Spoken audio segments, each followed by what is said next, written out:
기차로 떠나는 세계 여행.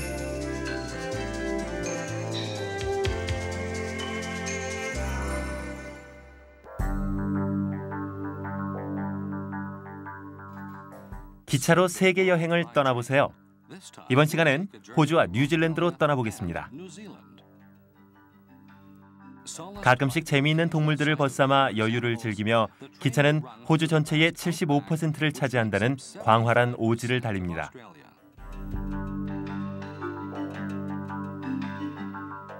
화학 트인 하늘에 시시각각 변하는 색채가 우리의 눈을 매료시킬 것입니다. 어딜 가나 순박한 미소와 다정한 포옹이 우릴 맞아줍니다. 뉴질랜드에선 아름다운 꽃들이 반길 것입니다. 거대한 고래들도 환영해주겠죠?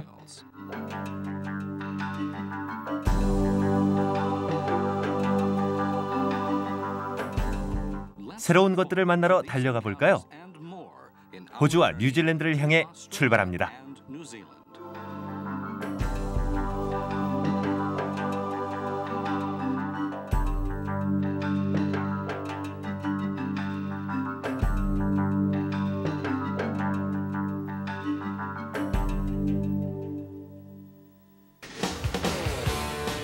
우선 호주 대륙을 가로질러 가보기로 하죠. 인디안 퍼시픽을 타고 동쪽에서 서쪽으로 말입니다. 시드니는 호주의 관문입니다.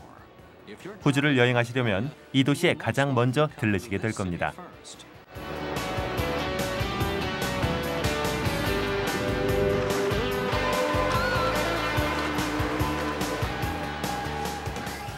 영국인들이 이 대륙에 처음 이주한 지도 200년이 지났지만 자연경관은 여전하고 사람들은 이곳을 사랑하죠.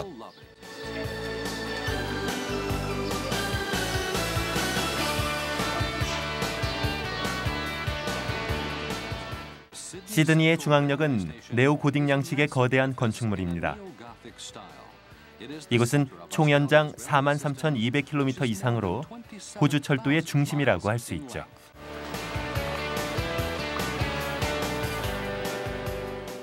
이 거대한 대합실은 한가할 틈이 없습니다.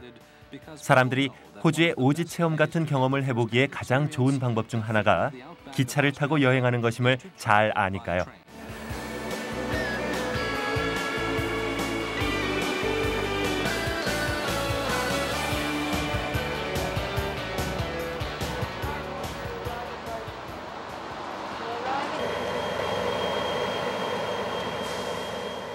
인디안 퍼시픽은 호화 열차로 호주 대륙을 횡단합니다.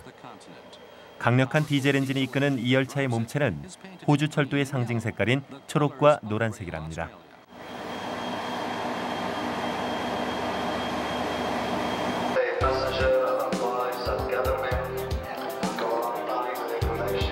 많은 사람들에겐 인디안 퍼시픽을 타보는 것 자체가 이미 하나의 목적이기도 하죠. 호주의 많은 부부들이 특별한 날에 이 열차를 이용하는데요. 예를 들면 결혼 기념일이라든지 남편의 은퇴를 기념하는 날에 말입니다.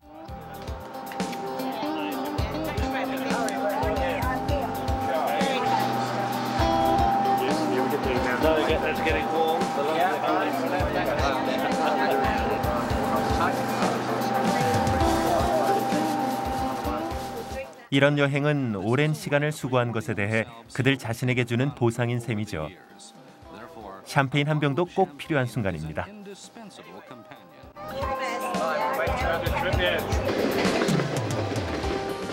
오후 2시 40분에 시드니에서 출발하여 열차는 43,200km를 달릴 것입니다. 총 4일에 걸쳐서 말이죠.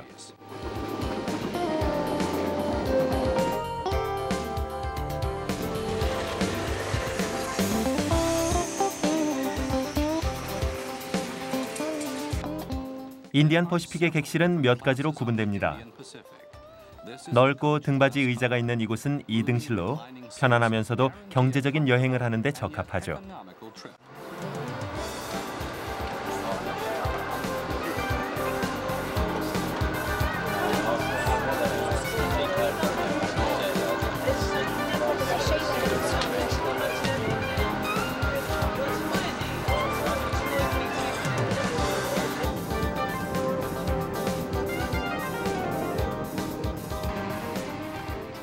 이곳은 1등실로 2인용 칸막이 객실입니다.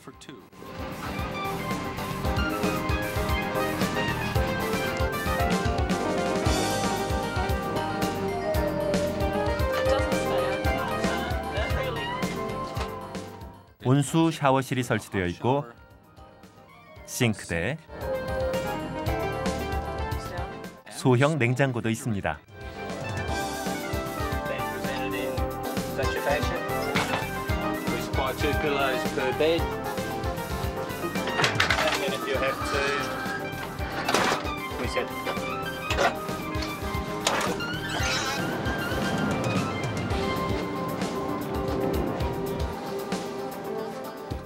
이곳은 1등실 1인용 칸막이 객실입니다. 룸메시라고도 하죠. 아담한 공간에 침대와 욕실이 구비되어 있습니다.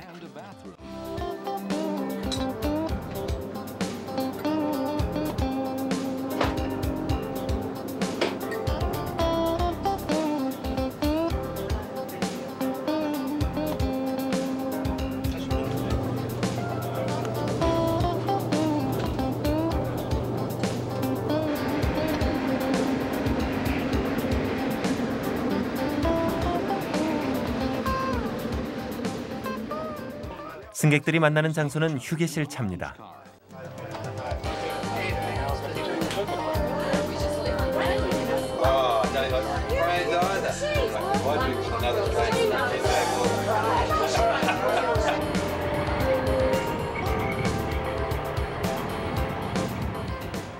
시드니를 떠난 지 2시간이 경과하면 열차는 이 여행 코스에서 유일한 산악지대를 지나갑니다. 블루마운틴이란 이름은 유칼리 나무에서 나오는 증기가 산을 푸르게 보이게 한다는 데서 착안했죠.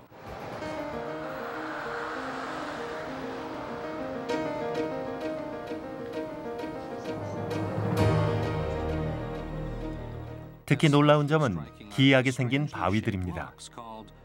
세자매 봉이라고 하는데요. 전설에 의하면 3명의 아름다운 자매가 바위로 변했다고 하는군요.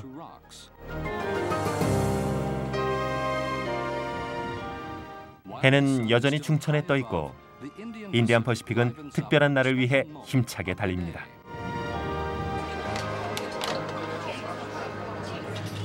저녁 식사 시간이로군요.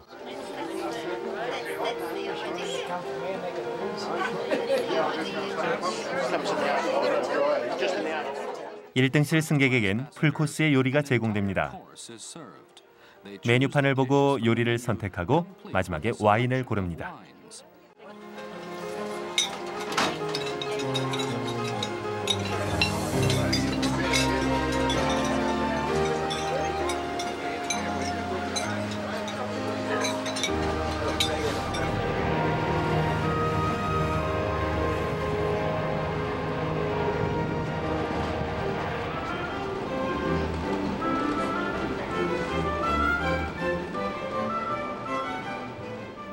열차에서 맞이하는 첫 아침이로군요.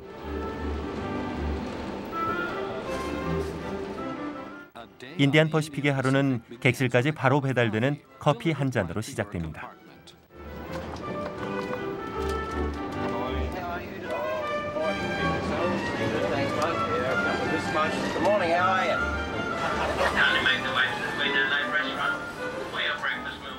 아침 식사는 오전 7시에 시작됩니다.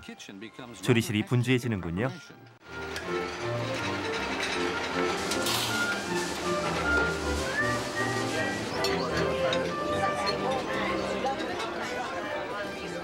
인디안 퍼시픽에서 제공되는 아침 식사는 정말 푸짐합니다.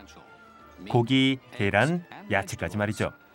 이 나라의 풍족한 농산물을 충분히 이용했습니다.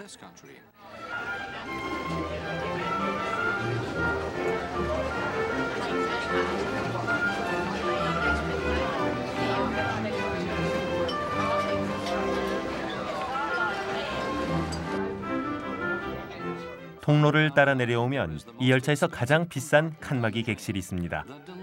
특실이죠. 이곳은 트윈앱보다 2배나 넓으며 호텔 수준의 온갖 편의가 제공됩니다. 전 객실을 통틀어 특실은 단 1개만 존재합니다.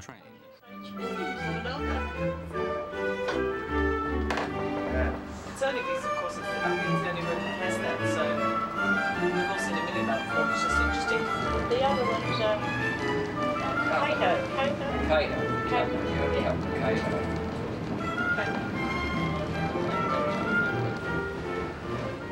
두 번째 날 아침, 창밖에 나무가 보이면 주의해서 보세요. 캥거루가 보이죠? 고급 열차의 안락함을 만끽하면서 야생 캥거루도 볼 수 있습니다. 이런 게 인디안 퍼시픽에서 맛볼 수 있는 독특한 경험이죠. 시드니 서쪽으로 1088km 떨어진 곳에는 초기 이주민 시대의 향수를 불러일으키는 브로큰 힐이라는 탄광 도시가 있습니다. 인디안 퍼시픽은 이곳에서 1시간 정차합니다.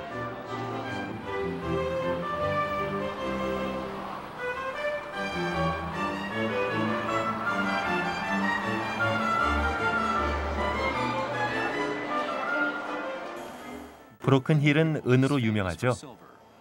한때는 전 세계 은의 3분의 1을 생산한 적도 있었습니다.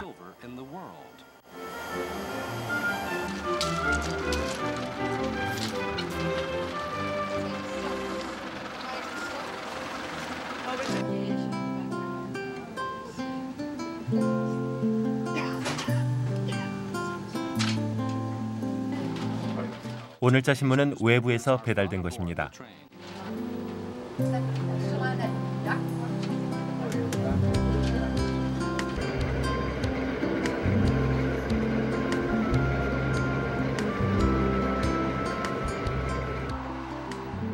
브로큰 힐을 뒤로 한 채 열차는 사우스 오스트레일리아주의 애들레이드로 향합니다.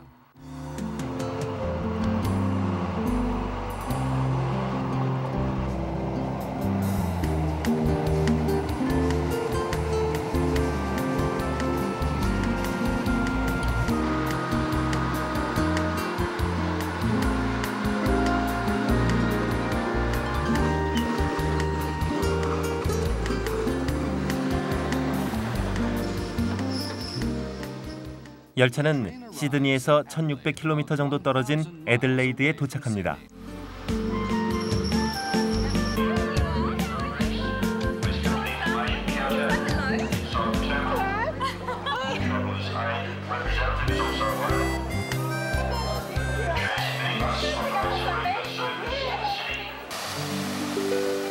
애들레이드는 사우스 오스트레일리아의 주도로서 인구는 약 100만 명입니다. 지난날 이곳은 자유의 몸으로 전과가 없는 이주민들로만 구성된 유일한 식민지였습니다.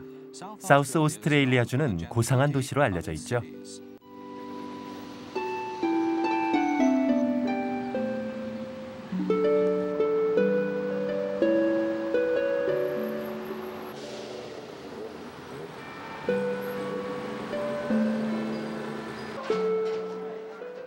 애들레이드에서 객차 5량이 추가됐군요.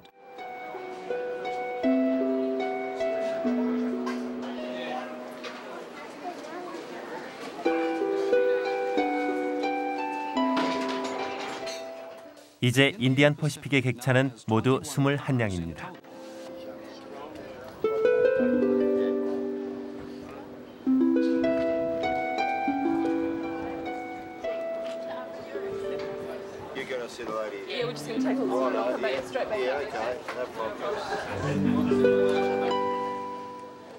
열차는 해가 지는 오후 7시 정각에 떠납니다. 승객들이 더 많이 탑승했군요.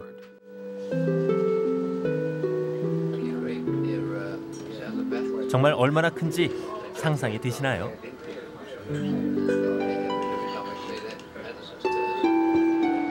아마 상상하기 힘드실 겁니다.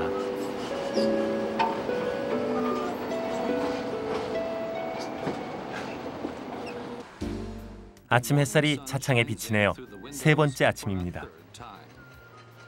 인디안 퍼시픽에는 2량의 식당차가 있습니다. 하나는 1등실 승객용으로 마련된 것으로 이름은 퀸 애들레이드 식당입니다. 여긴 카페 마틸다입니다.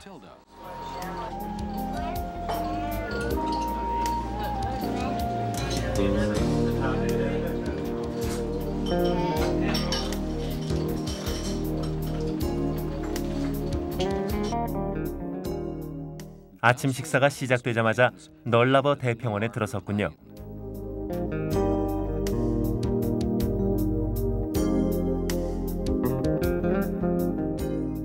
널라버 대평원은 거의 끝도 없이 펼쳐진 평지의 건조한 땅입니다. 하늘에는 대평원의 왕인 쐐기꼬리 모양의 독수리가 유유히 날아갑니다. 토끼나 캥거루가 있는지 정찰 중인가 봅니다. 인디안 퍼시픽의 상징은 먹이를 찾는 고독한 제왕과도 닮은 독수리의 모습을 본딴 것입니다. 인디안 퍼시픽이 세계에서 가장 길고 곧게 뻗은 널라버 대평원의 철길을 달릴 때는 왠지 고독한 모습입니다.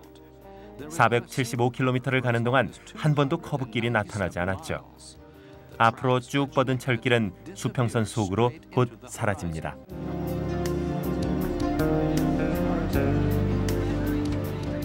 기차는 시속 120km의 속도로 달립니다. 사람들은 혹시 기관사가 졸지는 않을까라는 의구심을 갖게 되는데요. 걱정 마세요. 기관사도 바쁘니까요. 불침번 조절 버튼을 60초마다 누르거든요.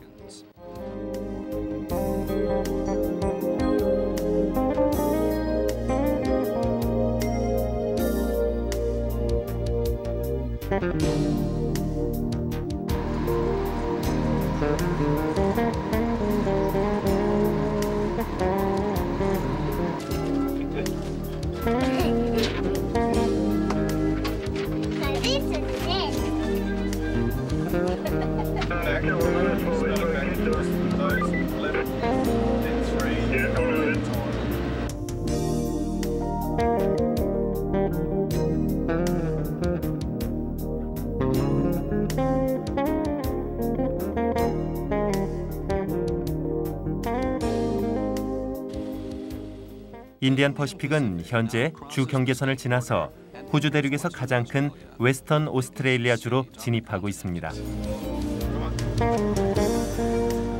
교대 근무 시간이 왔군요.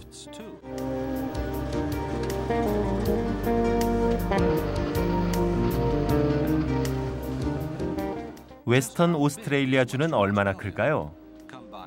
영국과 뉴질랜드와 일본을 합치고 거기다 텍사스 주까지 보탠 크기보다도 더 넓습니다.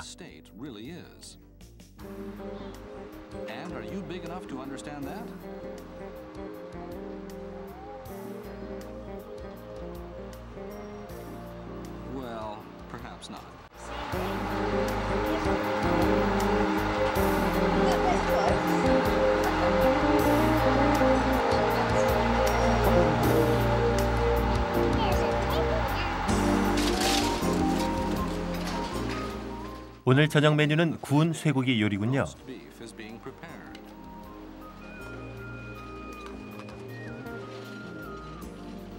관례적으로 여행 마지막 날인 셋째 날 저녁엔 구운 쇠고기 요리를 내놓습니다.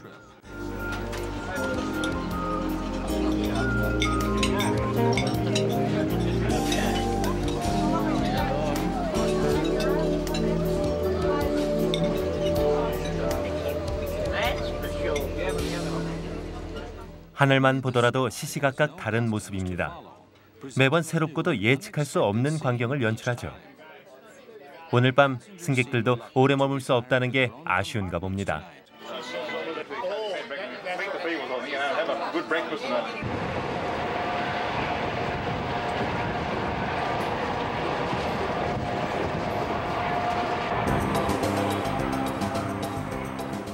인디안 퍼시픽에서 보내는 마지막 날 아침입니다.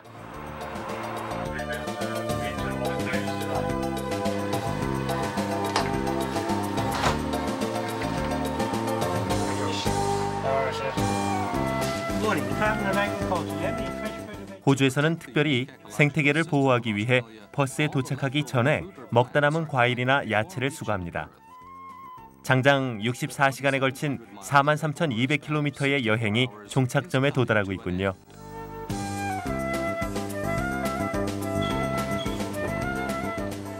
오전 7시 정각에 동퍼스역에 도착합니다.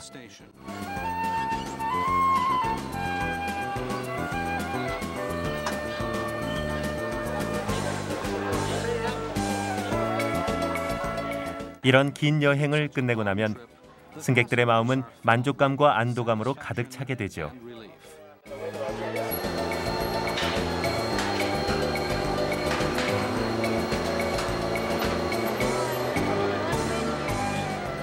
이제는 일상생활로 되돌아갑니다.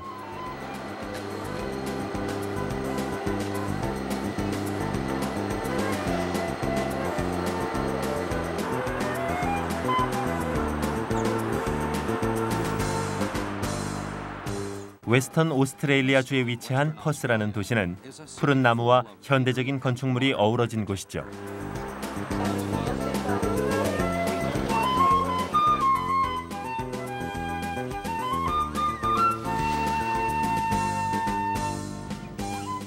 눈부신 햇살과 편안함을 주는 푸른색의 바다가 지친 여행객들을 반기는군요.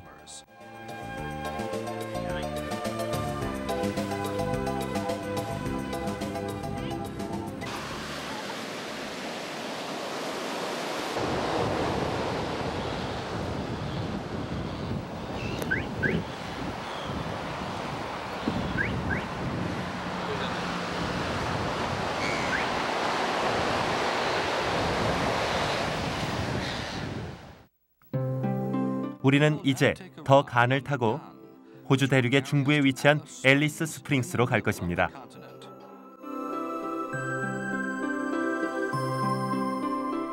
사우스 오스트레일리아주의 애들레이드로 다시 왔습니다. 이 아름다운 도시엔 차분하고 평화로운 분위기가 배어 있고 호주 내륙 지방에 대한 좋은 첫인상을 심어주며 기후도 온화합니다.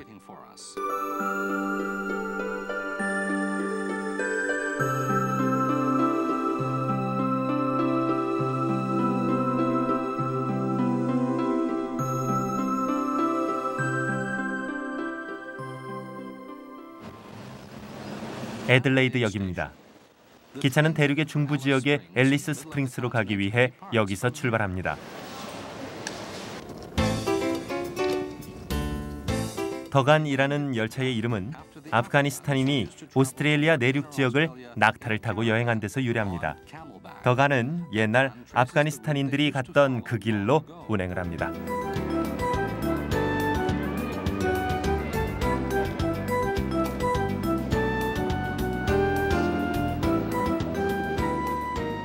자, 떠납니다. 조금은 기후가 열악한 호주 내륙 지방의 오지를 향해서 말이죠.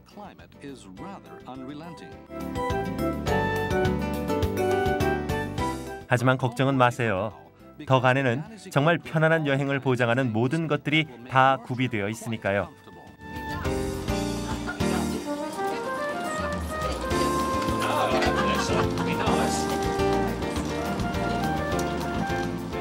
이곳은 승객들이 서로 만나서 편안히 잡담을 나누는 휴게실 차입니다.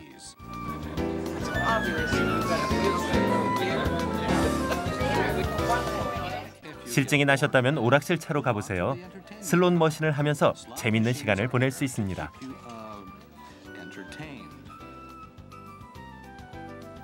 아직 더 있습니다. 비디오 영화 보기는 어때요?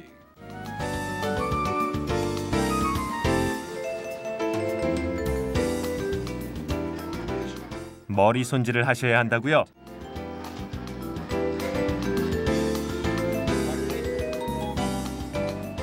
이곳은 1등 칸막이 객실이죠. 가만히 앉아 계시기만 해도 서비스를 받으실 수 있습니다. 이곳은 2등실이고요.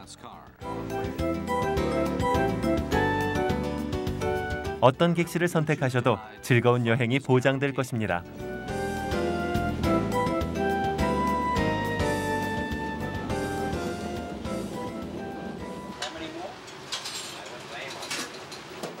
식당차는 이제 모든 준비가 끝난 상태죠.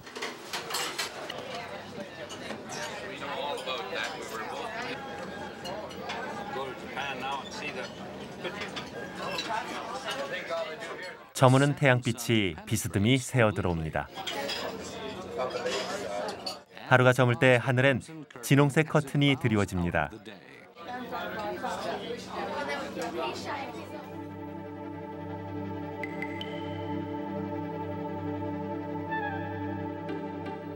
새로운 하루가 시작됩니다.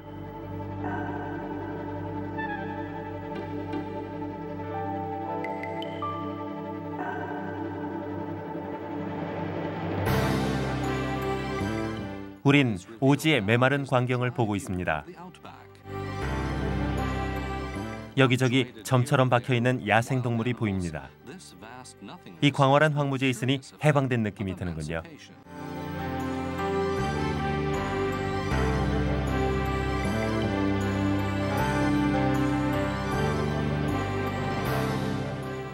열차가 이곳에 들어서자 갑자기 시간이 천천히 흐르는 것 같습니다.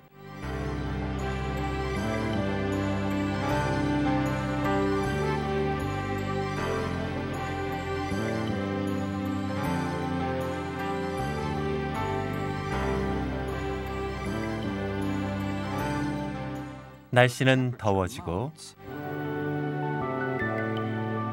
더 가하는 긴 몸체를 움직여 앞으로 달립니다. 나른하게 생각에 잠긴 듯한 게 마치 사막의 뱀 같군요.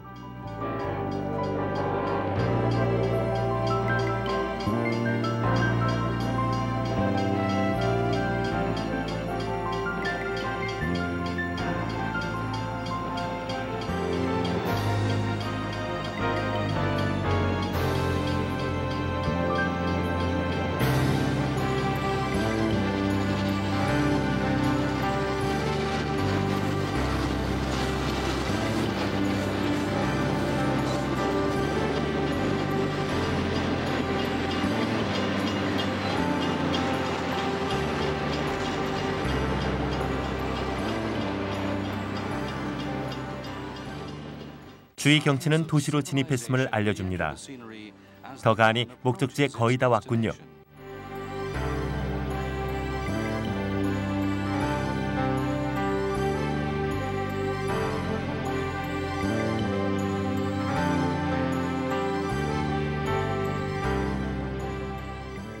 애들레이드에서 출발한 후 23시간이 지나 더 가는 앨리스 스프링스에 도착했습니다. 1550km 거리의 반대편 끝으로 달려온 거죠.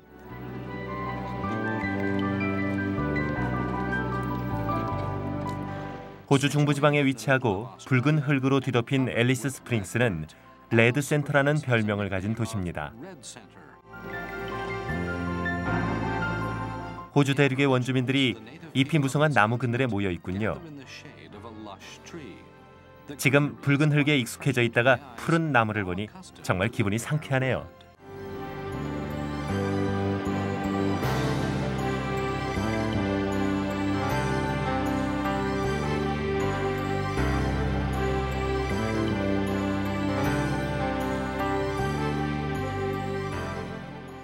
이름에서도 알 수 있듯이 앨리스 스프링스는 오지 한가운데 샘솟는 녹색의 오아시스란 뜻이죠.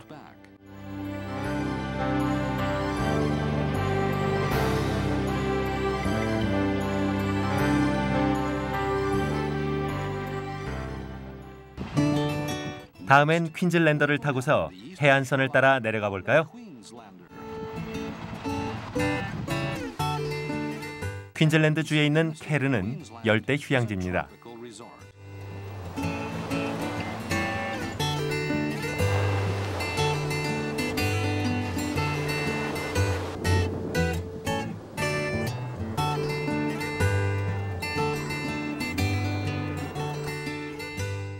열대꽃의 달콤한 향기가 바람에 실려 전해집니다.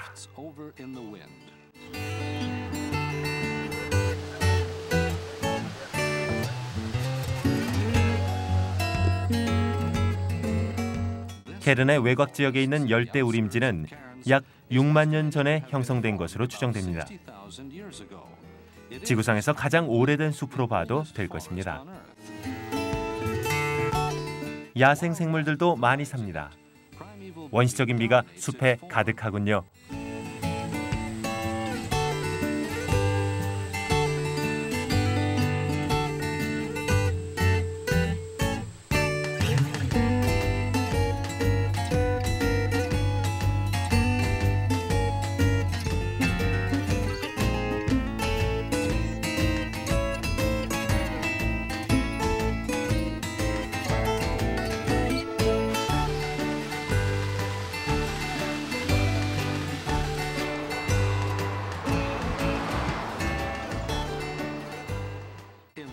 아침에 퀸즐랜더라는 고속 열차가 캐른역에서 출발합니다.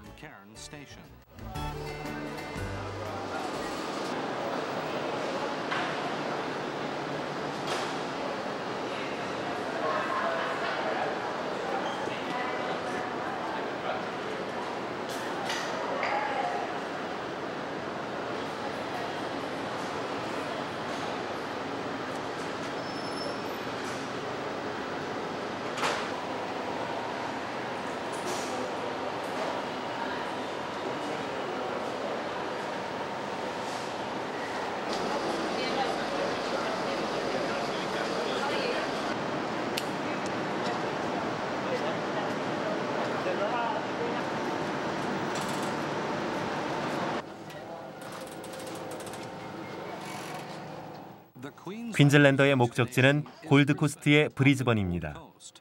1등 칸막이 객실의 실내는 열대 휴양지의 정취에도 걸맞습니다.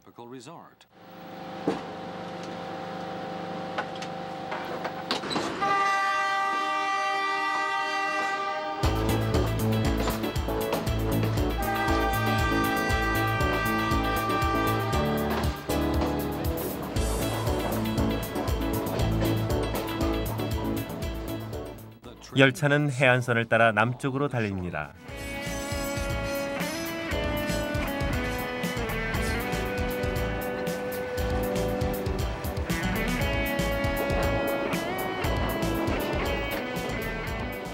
퀸즐랜더의 내부를 한번 볼까요?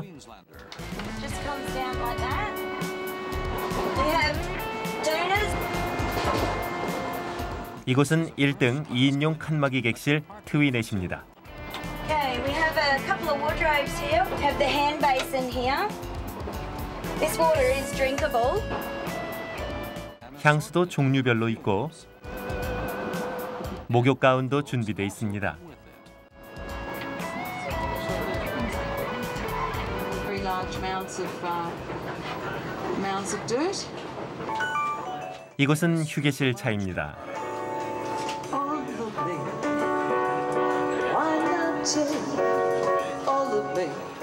창밖 풍경에 음악이 곁들어지네요.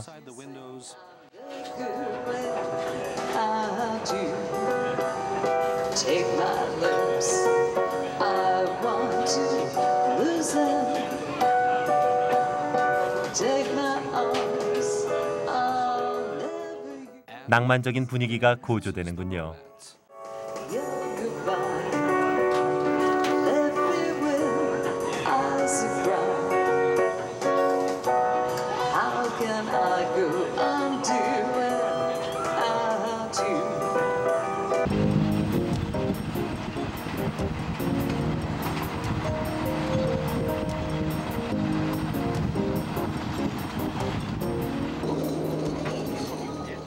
출발한 후 4시간이 흘렀습니다. 점심시간이군요.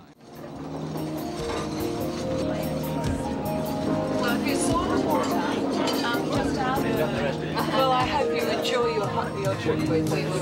Thank you.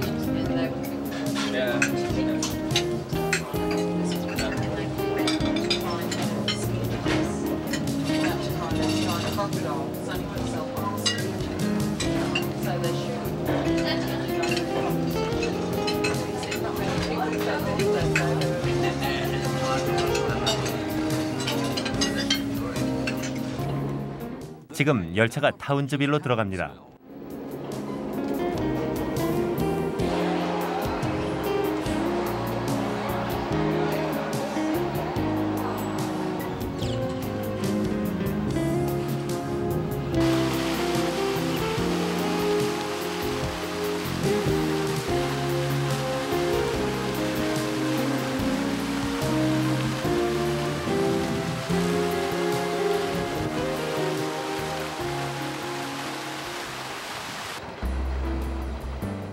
타운즈빌을 떠나 우린 남쪽으로 향합니다.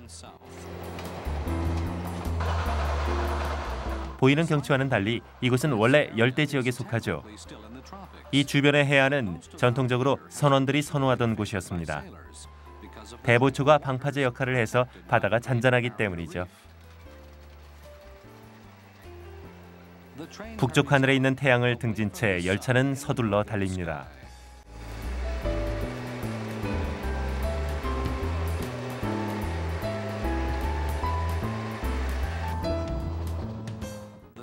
농익은 과일 같은 태양이 서쪽으로 지는군요. 마치 호박 속에 세상을 가두어 버린 느낌입니다.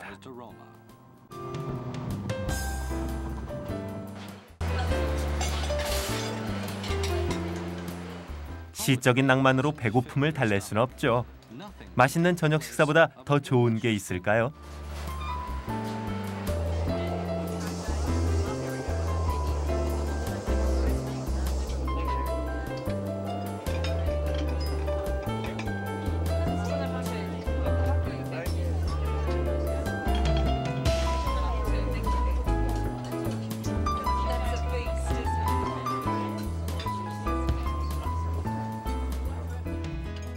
열차가 어둠 속에 잠길 때 요리사는 바다 내음을 여러분의 식탁에다 배달해 줍니다.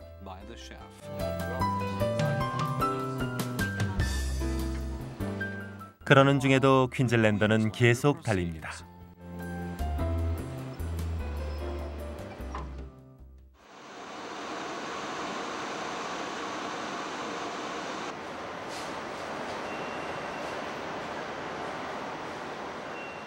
로캠프턴에 도착한 때는 새벽 4시가 좀 지난 시간이로군요.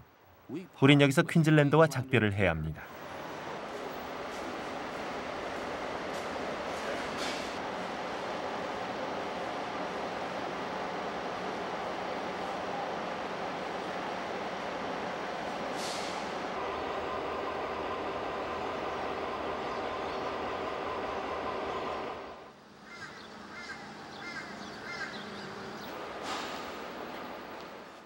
호주의 쇠고기 산지로 유명한 로캠프턴은 바로 남회기선상에 위치한 도시죠.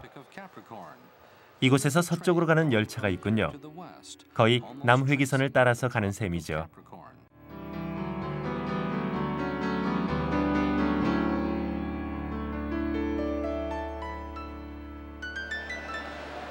이 열차의 이름은 스피릿 오브 아웃백입니다. 이 열차는 초기 이주민들이 다녔던 바로 그 오지로 운행을 합니다.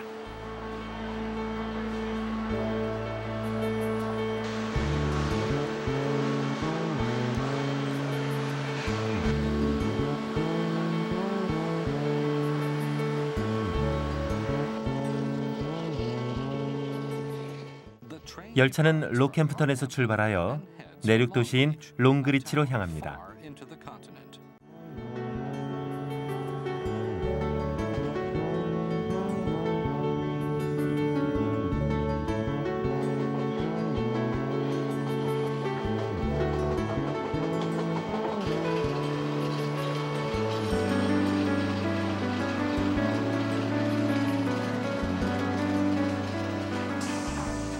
호주가 쇠고기로 유명하기 때문에 식당차도 역시 먹음직스러운 쇠고기 요리를 가득 준비했군요.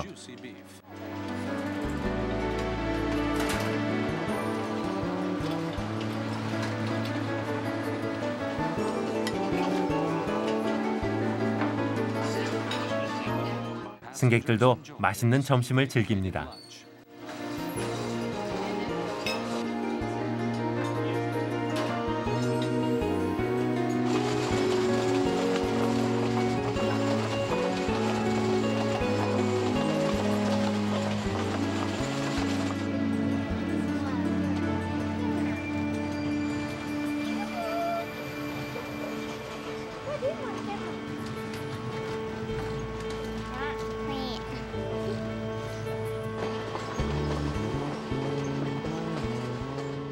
경치를 보니 열차가 달릴수록 점점 더 시골의 모습이 짙어집니다.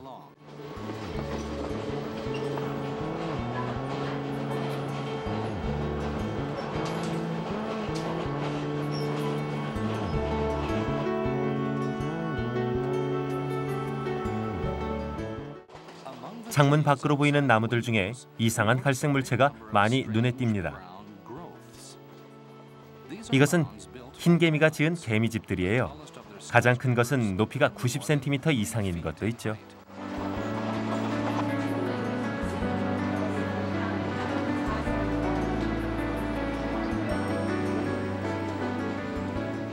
해가 지기 시작할 때쯤 마침내 롱그리치에 도착합니다.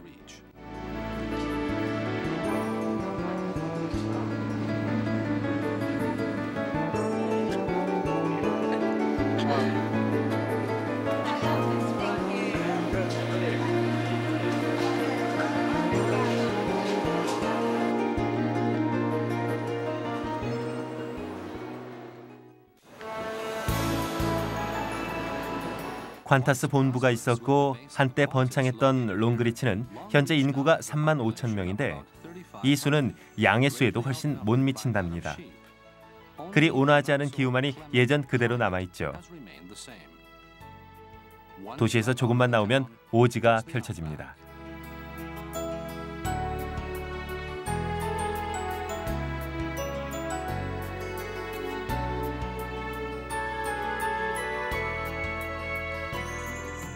이 야생 동물들도 모든 걸 다 지켜봤겠죠.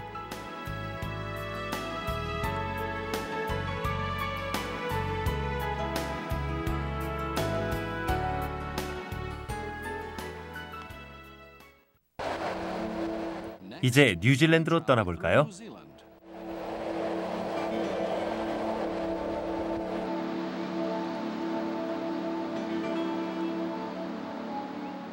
서던 알프스 산이 내려다보고 있는 뉴질랜드에서 세 번째로 큰 이 도시는 크라이스트 처치입니다.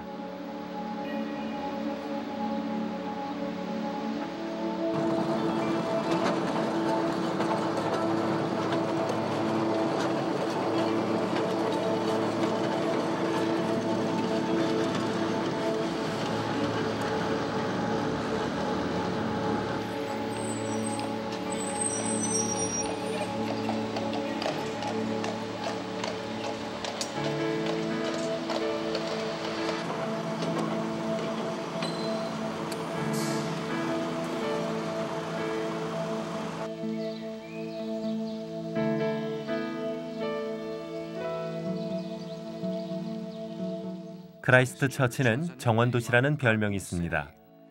도시 곳곳에 공원이 산재돼 있고 꽃은 사시사철 피어 있죠.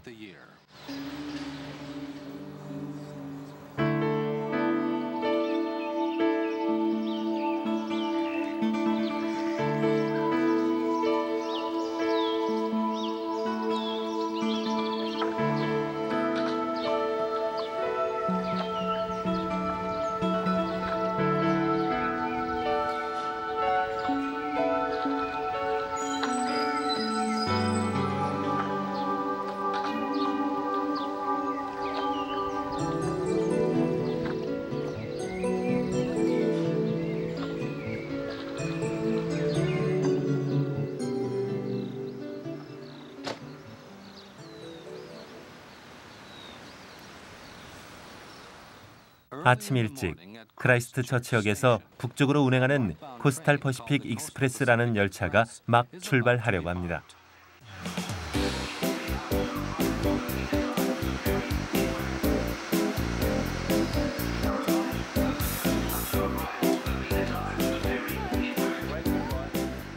목적지는 320km 떨어진 픽톤입니다.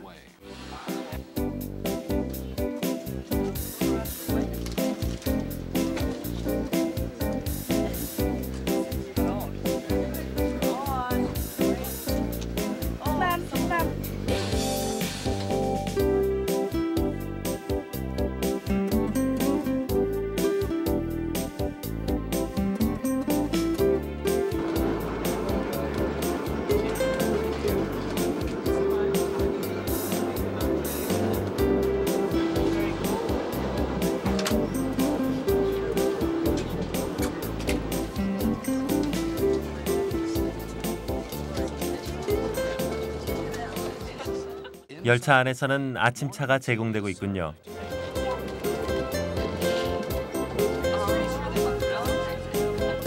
차, 커피, 케이크 한 조각을 들면서 차창 밖의 편안한 경치를 감상합니다.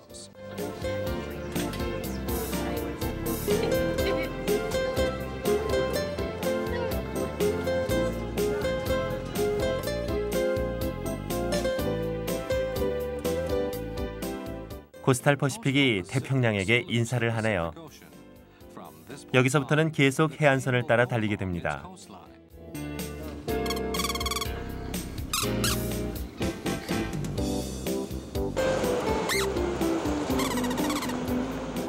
지금 아이들이 뭔가를 내다보려고 하네요.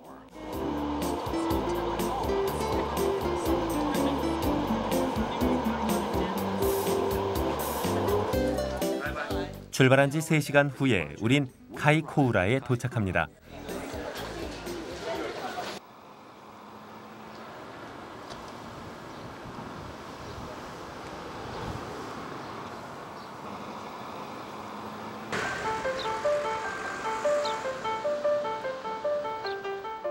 한편에선 눈 덮인 서던 알프스 산이 이 도시에 우뚝 솟아 있고 다른 쪽에선 태평양의 바다가 감싸고 있습니다.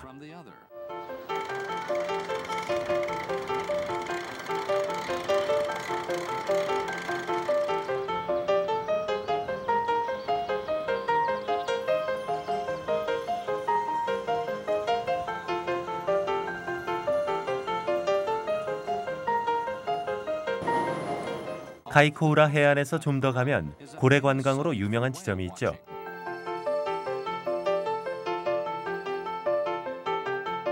이곳에선 연중 내내 향유 고래를 볼 수 있습니다. 어른 고래의 평균 키는 15m 정도이고 무게는 45톤 정도 나갑니다.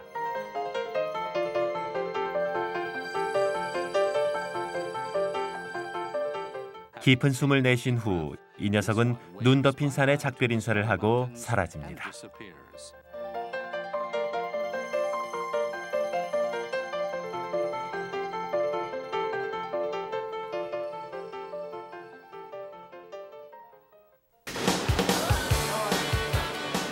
코스탈 퍼시픽도 카이코우라에게 작별 인사를 하고는 이동합니다.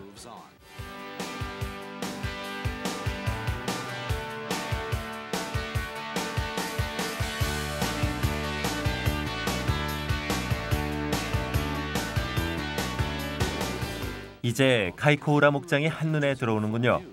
3,650m 이상인 이 산에는 결코 눈이 녹을 날이 없죠. 연중 내내 말입니다.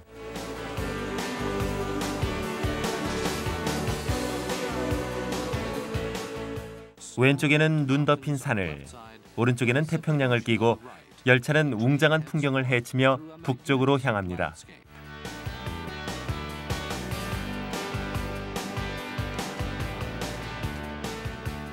지금 그레스메어 호수 옆을 지나갑니다. 여긴 뉴질랜드의 가장 중요한 염전 중 하나죠. 여기서 매년 15만 톤의 소금을 생산합니다.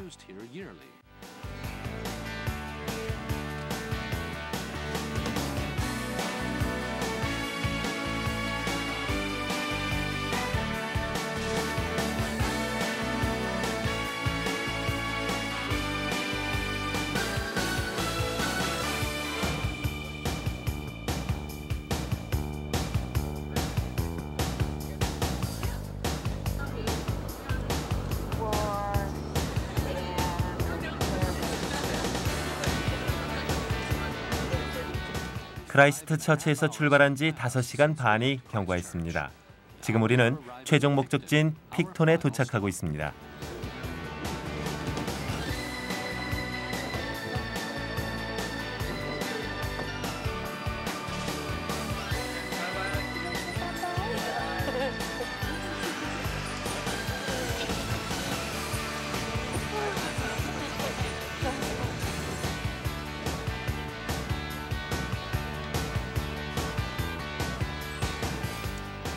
픽톤은 뉴질랜드의 주요 두 섬을 연결시키는 중요한 역할을 담당하죠. 북섬에 있는 뉴질랜드 수도인 웰링턴은 여기서 페리를 타고 3시간이면 갈 수 있는 거리입니다.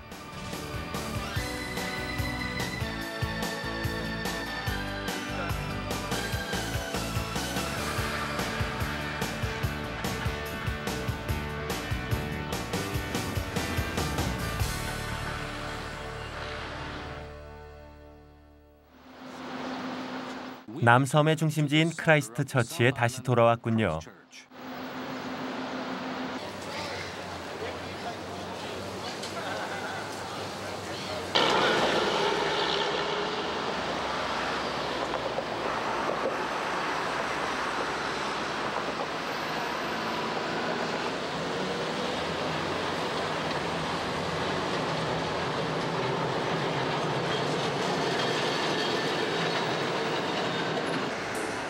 크라이스트 처치역의 플랫폼에서 서더너란 이름의 고속열차가 출발 준비를 하고 있습니다.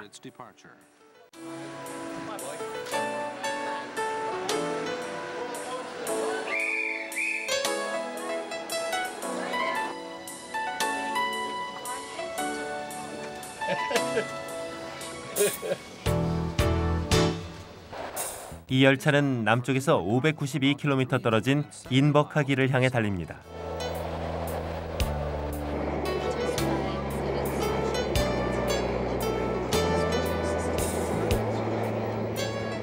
캔터베리 평원이 차창 밖으로 펼쳐집니다.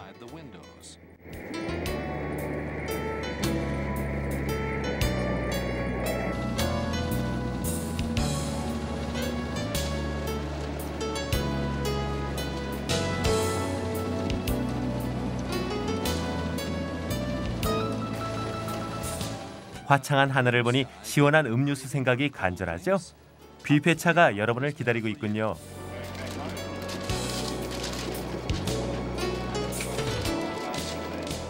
소다수 드릴까요? 아니면 오렌지 주스?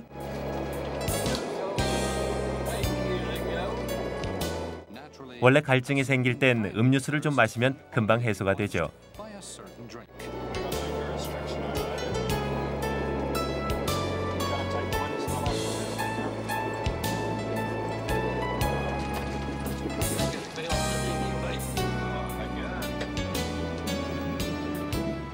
청량 음료 말고 기분 전환용으로 이건 어때요?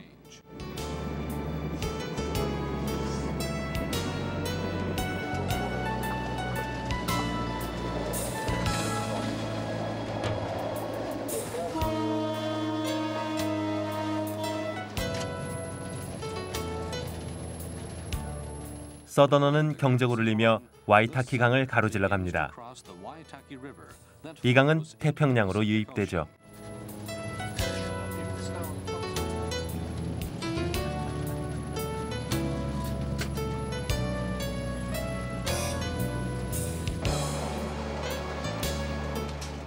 자, 이제 점심시간이 왔군요. 따끈한 점심이 여러분에게 바로 배달됩니다.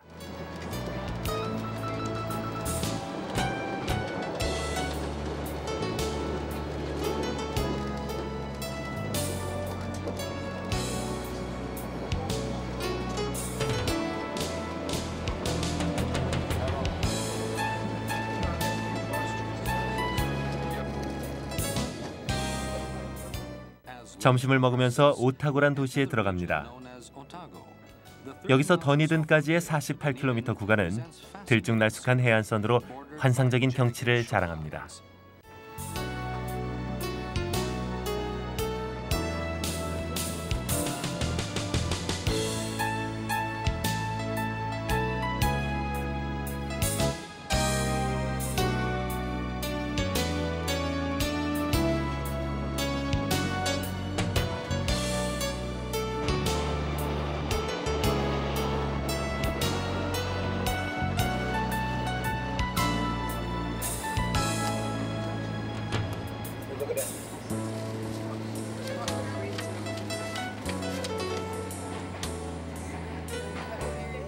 서더너는 크라이스트 처치에서 약 352km 떨어진 더니든역에 정차합니다.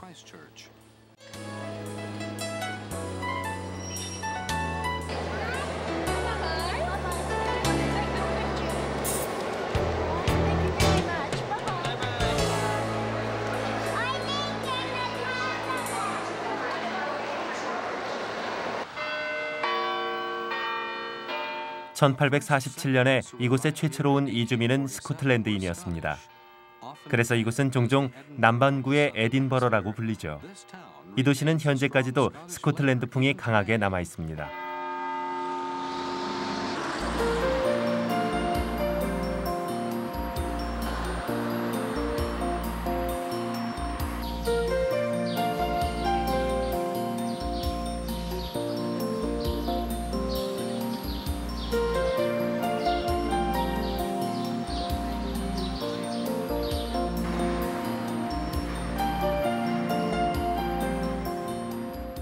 더니든역은 뉴질랜드가 영국령이 되기 전인 1906년에 세워졌습니다. 이것은 에드워드 시대의 건축물을 보여주는 좋은 예죠.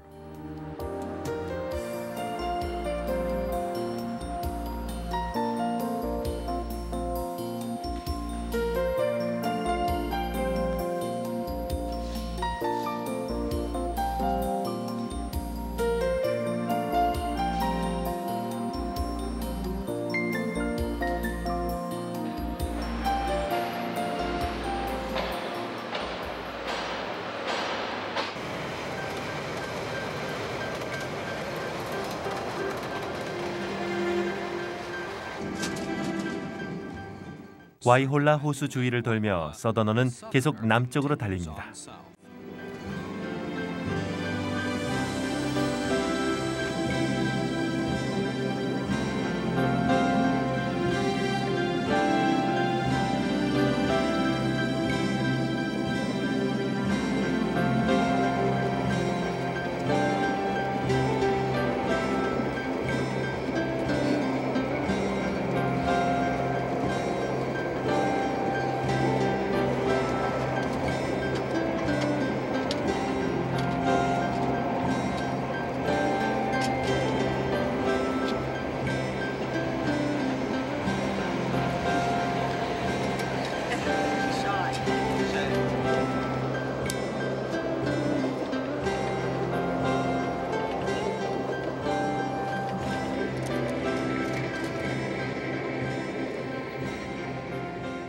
해가 지고 이 목가적인 풍경 위로 긴 그림자가 들이우기 시작할 때면 우리의 종착지인 인버카길은 그리 먼 거리가 아니죠.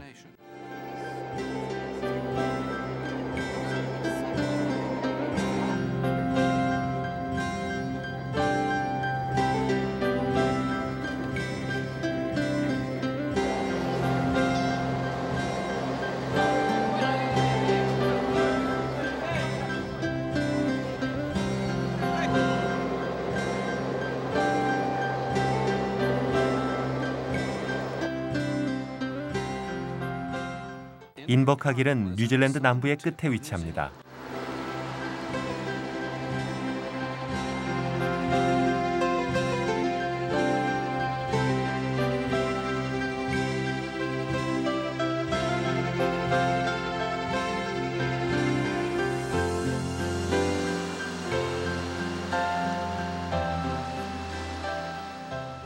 도쿄 남쪽으로 9,600km도 안 되는 거리죠.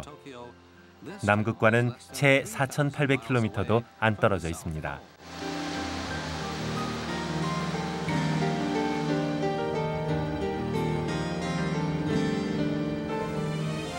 이 마을 사람들은 남극에서 가장 가까운 도시란 걸 자랑스러워하죠.